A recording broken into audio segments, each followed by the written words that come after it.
Austin, what have the last several weeks been like with your illness, and how did you feel out there today? Obviously been tough. Been going through it a little bit, but it's part of life, and pushing through. And these guys have been really good, the medical staff, and making sure I'm doing all the right tests and making myself, easing back into practice, not just jumping straight in. And obviously I was a little gassed today, but I actually felt pretty good out there, and to get the win is the cherry on top for sure. Nick, when we spoke earlier this week, it felt like you weren't pleased with your performance against Ohio State. And do you have kind of an extra chip on your shoulder on top of the one you normally have, kind of with the energy and how you played coming off the bat today? Yeah, obviously, it was a tough performance. Ohio State, I just think our energy was lacking. And, as one of the leaders, I got to bring that juice. So, that's the best part of my game. I feel like my energy is contagious. And when I'm just, feeling good, flying around, up and down, getting under guys, usually it's a good outcome. So, yeah. Right up front, Jim. Nick, obviously a lot was going right, 27 points, 10 assists, 9 rebounds. What about today are you most proud of? The win. None of that matters. We don't win. So, we got a great win over a great Iowa team, and now, we got to focus even more because we're going on the road for like 5 or 6 days, and this is just time, it's kind of special because right before March, you get the time with the team, bond some more and figure things out, and, that's usually what you need if you want to make a deep run, so. Right up here, fellas. Nick, there are some really, really good point guards in the Big Ten this year. You've gone up against a couple of them recently and, held your own. Do you take those matchups personally? Hold my own. Hold my own? So I think you just answered my question. You clearly take those matchups personally? Yeah, I love to compete. That's the whole reason why I came here. Play against the best guys in the country, whether it's point guard, shooting guard, center, whoever it is. That's the reason why I came to the Big Ten. So, yeah, I love to compete. It's the name of the game. Ben in the back, fellas. Nolan, straight back. Where did you guys improve with your low post defense as the game wore on? Because they got action early, and it seemed like it was a lot harder as the game wore on for them to score at the rim. Yeah, I think, like you said, early on in the game, they were beating us with some 50-50 balls. They were, kind of beating us up on the low block. Took some timeouts. Coach got on us a little bit. That's what we needed. And I think things kind of changed, especially going into that second half. I think we brought a lot of more defensive intensity and just physicality that we needed, and we need to continue to bring in the first half of games moving forward. But now I think it was just overall physicality and toughness. Michael. Nolan, you got a couple threes to fall. When you're hitting your threes and Austin's hitting them off the bench, how dangerous does it make you guys? Yeah, helps a lot. I know it helps Nick get downhill, having, the other big guys not being able to just plug the lane. It helps all sorts of guards and, obviously me and Rap knocking some down. It's good for the confidence. So just continuing to do that, I think it opens up a lot of areas for this offense, and it makes us really hard to guard. Go ahead, Jim. Nick, you said before that you like to bring the juice. Yeah. There's a lot of times where you'll try to get the crowd fired up and they will respond. Have you embraced this fan group this year? You only get 1 year here. Yeah. Have you really embraced? It seems like they've embraced you. I'm just wondering how that relationship is going for you. Yeah, it's been a good year. Wrapping up in the Kohl Center, only one more left. Obviously, I just love the environment. The Kohl Center's been awesome. And we got one more. It's the job not done yet. We still got one more here to close out, but. Their energy is contagious. It helps our team play better, and when they're fired up, I'm fired up, and usually we win. So it's the goal. Got Ben in the back, guys. Nolan, you've had 3 pretty good point guards in your tenure here. How is Nick different? How is the offense run differently with him? Well, for me as a big man, like just his speed and his ability to push the ball, and he might be 1-on-4, 1-on-5, and he goes and somehow finds a lane and throws it up and it goes in, and you just kind of stand on the 3-point line. I don't know how he just did that. Like, he's just kind of a magician with the ball. He'll hit you on rolls when you don't think you're open. He hit me a couple times today where I thought there was no way, and the ball found its way to me. So I think, and along with that, I think his leadership is something that really stands out. Not saying past guards haven't been great leaders, but the way he uses his voice the way, in games where team or players are kind of like, low energy, not always ready to go. We got Nick over there who's always going to bring the energy. He's always going to be leading. He's always going to be, talking schematically about what we need to do and just like lighten up the mood a little bit for us. He knows what to do and what to say in certain situations. So it's been a blessing to be able to play with him. And he's been a lot of fun to play with. And I know for you guys and fans, it's been a lot of fun to watch. Go ahead, Michael. We've got two more questions. Michael and Austin, when you guys started turning this season around with that Michigan upset, you were out of the lineup then. Is there anything you picked up from that stretch that allowed you to join in and just be a part of these winning efforts? Yeah, I mean, obviously beating Michigan on the road is, I don't think anyone's done it other than us this year. So that was a pretty special moment just to embrace it and kind of be in the team's success. I wasn't really thinking about where I could plug in and fit in, but I knew that I could really help this team win some games, and it's been good. Obviously, I've been through ups and downs this season, but I feel like I'm starting to get a little bit of a groove, and it's important, especially heading into March, that we continue to embrace these games. This is a big time team in Iowa. Like it's not a team we take lightly. Now we've got to get 2 on the road here on the West Coast. So just got to continue the success, and anything can happen in March. terrific. We've got one more question here, John. First of all, for Nick, did you realize you were 1 rebound short? Yeah, they was telling me on the bench, like, yo, one more rebound. And I was like, when you say it, it's hard to find it. So, like, I don't know. I didn't even know how I got 9, but I just love our energy today, and we just got to keep that up, man. Look, moving forward, we have 4 more games left in the regular season, 2 on the road, and, we got a chance to put ourselves in a really good position. So, just got to stay focused. And then for Austin, what did you see on those 2 second-half threes that seemed to kind of really break things open? I mean, they were kind of, their defense was something we had seen against TCU earlier on in the year, and that's something they haven't done. Iowa hasn't done to any teams. So we obviously talked a lot and spoke about how the pops will be there on the empty sides, but also getting to the rim, like rolling on the first sides a few to gets the lanes opened up for these guys. And I think my first one, second half, I popped and Rhodey found me, I shot it, and then the next one, I kind of just, there was like 8 seconds left on the shot clock, and Nick threw it to me on the wing. And I just felt good. I shot it, and it went in. So just a kind of a feel shot, and went down. First of all, great. I want to give a shout out to our fans. I thought they were loud and into it and energetic again. To have another sellout, and they sounded like it was sold out. So just want to give a thank you to them, and let's load it back up again when we come back in here in another week. But I was really happy with how we responded and some adjustments and things in the second half. Defensively, tweak some things, and we're able to keep some of the middle ball screens that they do so well under control a little bit better. And then that defense led to some offense, and obviously Boyd was terrific. We're able to spread the floor, and when you make some shots around him, it opens up more, and we got into a pretty good pace and did what we wanted to do from an offensive standpoint. But happy for our guys, because they responded. They were ready for today, and played pretty well, specifically that second half. Nick?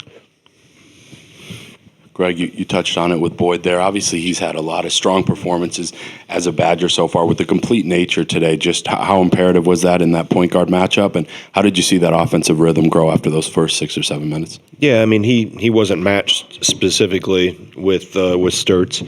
Through the exchanges that happen and the flow of a possession, it happens at times or in transition, but no, I thought he really, he puts a lot of pressure on the defense, like he always has, and I'm probably the one to blame for the early pull, because I didn't realize he had 9 rebounds in the triple double. But coaches were trying to remind me, and I felt keeping him healthy, the game was done, it was wrapped, and was more important than if he could snag another rebound to have a triple double. But he was really good. He's he plays with emotion, he plays with fire, and he backs it up. And like I said, he was the best player on the floor today.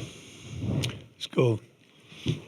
Obviously, the 27 points for him will grab a lot of attention, but with the 10 assists, the 9 rebounds, right, kind of what stood out to you about kind of the everything else that he did? Yeah, I mean, he just they all play together, right? I mean, he's getting to the rim and making shots, and then it condenses, and then we start, other guys bang down some shots, wrap. Winter hits one, Rhodey got one in the second half. We start to, and then it puts the defense in a quandrum, right? Are they going to condense and try to squeeze and load against him, or are they going to hang with our shooters? And we tweaked some things in the second half and played more in the middle of the floor, which I think helped. It spread us out a little bit better, and it conversely spread the defense out, or spread the defense out a little bit better. And then you have to make shots, right? You can make adjustments and things, but we were able to, like I said, to open the floor up more for him, and he did a great job of picking his spots. Michael. Early January, Austin wasn't in the lineup when you guys started turning things around, but now recently, whenever he misses a game, you guys lose. I guess, how did he become a player that it feels like you guys need night in, night out? Well, he's improved, right? And I'm not talking about 3-point shooting, because everybody was, had the spotlight on that. And there were so many other things, other parts of his game on both ends of the floor that he had to improve upon in order to be on the floor more consistently, right? You can't be a defensive liability, and you have to be able to do more things offensively than just shoot threes. So he's added and he's worked at his game, and he's got a long ways to go. I mean, I think he's strength and conditioning wise, he's got a ways to go, and that'll come through the next off season. But obviously being healthy helps. We got all hands on deck, and we're engaged and playing with some fire to us and some sense of urgency like we did today. We're a handful for teams, and we can play a lot of different variety of ways because we have a variety of lineups that we can go to. And today was a little smaller. I played a little smaller just because of how they play. But yeah, I mean, everybody will talk about the shots that he made, but his ability to switch ball screens and defensive rebound and fight people in the post and do some of those things has improved that he wasn't doing as consistent back November, December, early January. Gentleman in the gray sweatshirt. Yeah, Coach, sorry if you've been asked this already. I came in a little later in the conference, but just with Iowa, they've been one of the, I would say, more of the efficient teams in terms of defense in the Big Ten, but you guys really exploited them. Just what do you feel like your team did well, or what are some of the things you emphasize with the scouting report that you feel your team took advantage of? Yeah, I don't know if there's anything specifically emphasized. I mean, our offense is built to score. And we can score in a variety of ways. I mean, we can obviously transition is the first piece of it, but then with the weapons we have, obviously you have two dynamic guards in Boyd and Blackwell, and then you've got bigs that can really stretch the floor and just puts defenses in a decision mode. They're going to have to pick their poison, so to speak, and I thought we did a good job of taking advantage of some things, spreading the floor, adjusting because they load the ball pretty well.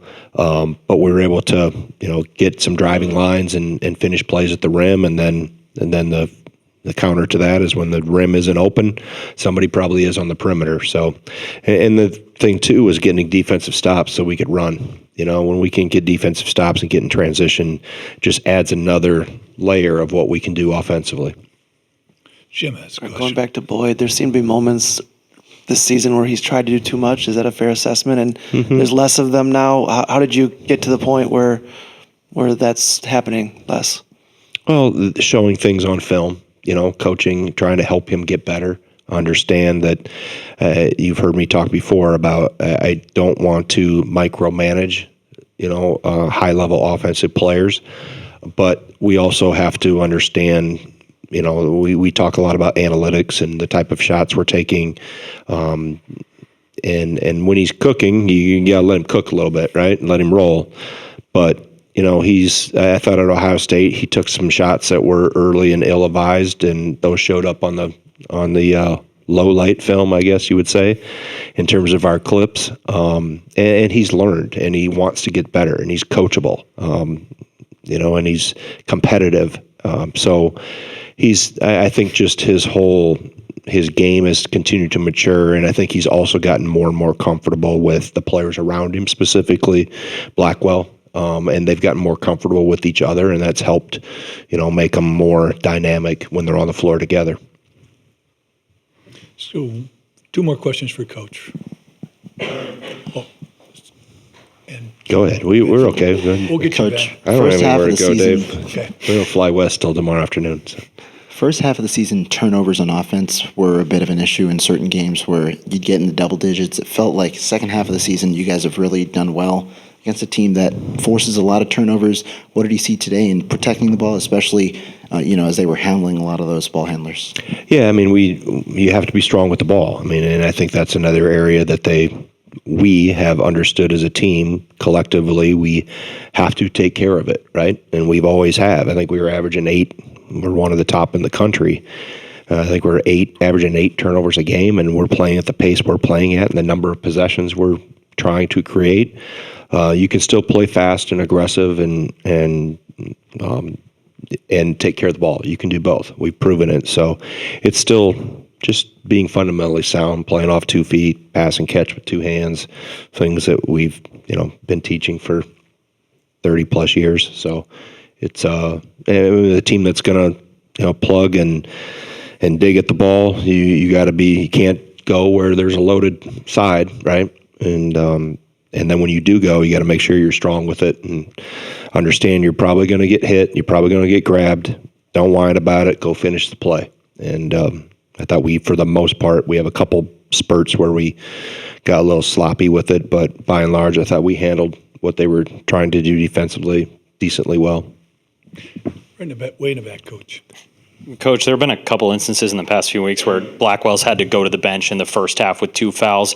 I know one of them was on offense today, but what, if anything, is the lesson there to make sure he's able to stay on the court, especially in the first half? Well, he gets really rested for the second half. I don't know if he came out the second half because he had a lot of rest. Just be smart. I thought the first foul was the charge. Second foul was the which we know Bennett Sturts takes charges or tries to take charges. So we talked about that. Don't put yourself in a bad position where you're doing that, and that's part of the loaded defense that they play. And attacking from the side isn't always a great recipe. So second one, I thought he lost vision. There was a back cut with the ball in the post, and he reached and slapped. So just defensive discipline on the one, and understanding the scouting report on the second one in terms of what we didn't want to a position we didn't want to put ourselves in. So thankfully he's got teammates that can come off the bench and pick him up and did some good things. I thought Hayden did some good things in the first half, and with Blackwell having so much rest that Hayden didn't get in there much in the second half at all, just because John was so fresh. Ben. Greg, I'm guessing if you had Janicki, Rhodey probably doesn't come back in with 2 fouls in the first half. But either way, the impact that he made coming back in with 2 fouls to still be active, get assists and steals while playing with that. Yeah, I don't know if that didn't enter my mind. I was going to play him with 2, and I almost played Blackwell with 2. I was close to it, but I thought we were doing enough good things that if we could get through the half, and if Rhodey picked up his third, I'd adjust and get Carrington in, or go to someone, maybe go back to Blackwell again. So I've continued to evolve, hopefully, in my thoughts on playing guys with 2 fouls. It's really situational based in how we are playing, what are the matchups, what type of fouls did they get, are we struggling without him? Do we have to get him back on the floor? So it's not a cut and dried thought process and approach. It's just really kind of feel of the game and flow. And Rhodey I thought did a good job of playing with 2 and kept us right where we needed to be. John, go ahead. With the defensive improvement kind of throughout the day, how do you feel like this group has kind of adjusted to not having Jack Janicki and kind of the defensive role that he has, and kind of overcoming that? Well, we haven't had him for very long, right? It's been 3 practices in 1 game, so I think this group does a good job of adjusting, and we talk always when I come in at halftime. I ask the questions. I say, what have we been talking about? Because they get 5-6 minutes by themselves, and then excuse me, the things they talk about are typically what I've got written in my notes that I need to address, and usually they're spot on. So I think the improvement comes from them auto-correcting and self-policing, so to speak, and when you get internal team-led leadership, it's and corrections and adjustments and things. That's no, when you got a good team. When coaches say it's not the first time they've heard it, they've already talked about it themselves. So that's always a good sign. All right, one more, and You gotta go get a drink. I'm Have gonna something open this Mountain better Dew than water. soon. Do we have one more question? Any more? Going once, going twice? Okay, John, it better be good. Kind of going back to Blackwell, when he's 2 of 8, kind of what does it say about this team that you guys are able to play kind of as sound of a game without him being the normal John Blackwell? Yeah, I mean we've got some depth and we've got some firepower, and I think we've got guys that have developed into the role. Carrington specifically, obviously having Rapp back in the lineup helps and give us some more offensive punch. And then I was confident Hayden Jones would come in and not miss a beat in terms of he brings a lot of size to the wing, and he played a little bit of 4 today in our small ball group. He rebounds well. He's got a great demeanor. He's got some toughness to him. So it's just a matter of him continuing to get more experience. And keep in mind he's only a freshman, but he's going to be a good player.